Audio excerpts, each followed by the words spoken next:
عجاله ماذا مطاع هذا؟ حقيقة مضت 20 سنة إلى إغلاق شركة مفاتيح المغرب وتفكيك وحداتها الإنتاجية، وهي مدة زمنية طويلة وليست قصيرة، غيرت مجرى العالم وغيرت وجه المغرب على الأقل عمرانيا ودبلوماسيا، لكن لا شيء تغير بمدينة تجرد طوال هذه المدة الطويلة، بل ازداد الأمر تعقيدا.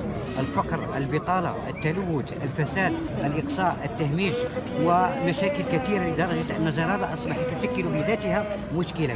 ولا نظن أن الدولة المغربية تحتاج إلى وساطة أو تمثيلية أو تنتظر حلولا وبدائل من أحد، لأنها دولة المغرب العميق لها آلياتها ولها استراتيجيتها المعتمدة، لها مكاتب دراسات ولها خبراء ولها فاعلين اقتصاديين. ما هي المطالب بخصوص المطالب كل ما تتمناه ساكنة مدينة جرادة، وهي أن تكون هذه السنة الجديدة سنة غيث وفرج على مدينة بعد هذا الصبر الطويل.